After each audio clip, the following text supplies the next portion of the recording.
Hi! எல்லாருக்கும் வணக்கம். இன்னைக்கு வந்து வெட்னஸ்டே மார்னிங். ஸோ காலையில வந்து ரொம்ப சிம்பிள் லஞ்ச் தான் செஞ்சிருந்தேன். நான் சொன்ன மாதிரி ஊருக்கு போக வேண்டிய வேலை இருக்கு அப்படிங்கிறதுனால எல்லாத்தையும் ப்ரிப்பேர் பண்ணி வைக்கிறது வந்து கொஞ்சம் கஷ்டமா இருக்கு அப்படின்னு நினச்சுக்கிட்டு, அதுவும் இல்லாம மீட்டிங்ஸும் இப்போ எங்களுக்கு நிறைய போயிட்டு இருக்கிறதுனால, ஸோ சிம்பிளா இன்னைக்கு லஞ்ச் பேக் பண்ணிக்கலாம் அப்படின்னு சொல்லிட்டு புளியோதரை தான் மிக்ஸ் பண்ணி வச்சிருந்தேன். சைட் டிஷ்ஷுமே ரொம்ப பெருசா இல்ல. சிப்ஸ் ஏதாவது வாங்கிக்கலாம் அப்படின்னு சொல்லிட்டு, வீட்ல வந்து காஜு கட்லி இருந்துச்சு. ஸோ அது வந்து சாப்பிட்டதுக்கு அப்புறமா கொஞ்சம் ஃபில்லிங்கா இருக்கும் அப்படின்னு சொல்லிட்டு, அது 2 பேருக்கும் வச்சு எடுத்துட்டு கிளம்பியாச்சு.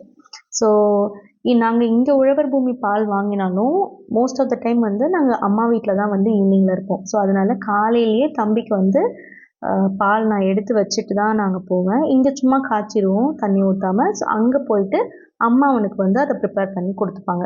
ஸோ அதனால அதையுமே எடுத்து வச்சுக்கிட்டு ரெடி பண்ணியாச்சு. இதெல்லாம் எடுத்து வைக்கும்போது ஒரு குட்டி என் பின்னாடியே சுத்திட்டு இருந்துச்சு.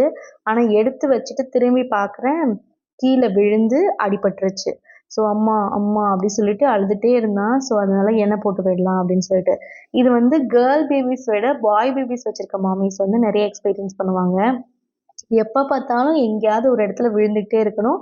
நம்ம அவங்களுக்கு வந்து ஆ இந்த மாரி தெரப்பி ஏதாவது பண்ணிக்கிட்டே இருக்கணும் அப்படிங்கிற மாரி தான் இருந்துச்சு. ஸோ அன்னைக்கு காலையில கொஞ்சம் கிராங்கியா இருந்தான் அவன். அதனால அவனுக்கு எண்ணெய்லாம் வச்சு விட்டுட்டு, அவன கொஞ்ச நேரம் கன்சோல் பண்ணி விட்டுட்டு, அதுக்கப்புறமா கொஞ்ச நேரம் கழிச்சு அவர் அப்படியே ஆட்டோமேட்டிக்கா நார்மல் ஆயிட்டு, அவர் பாட்டு ஜாலியா விளையாட ஆரம்பிச்சுருவாரு. ஆனா கொஞ்ச நேரத்துக்கு குழந்தைங்கள வந்து அதுவும் இந்த டாட்லர் ஸ்டேஜ்ல கண்ட்ரோல் பண்றது வந்து கொஞ்சம் கஷ்டமா இருக்கு. அழும்போது கஷ்டமா இருக்கு. ஆனா ஏன்டா விழுந்த அப்படிங்கிற மாதிரி தானே இருக்கும் நம்மளுக்கு. அதனால கொஞ்ச நேரம் சமாதானப்படுத்திட்டு, ஆஃபீஸ்க்கு 2 பேருமே டக்கு டக்குன்னு கிளம்பிட்டோம். ஸோ இப்படி தான் இன்னைக்கு மார்னிங் ஸ்டார்ட் ஆச்சு. Hope you like this video.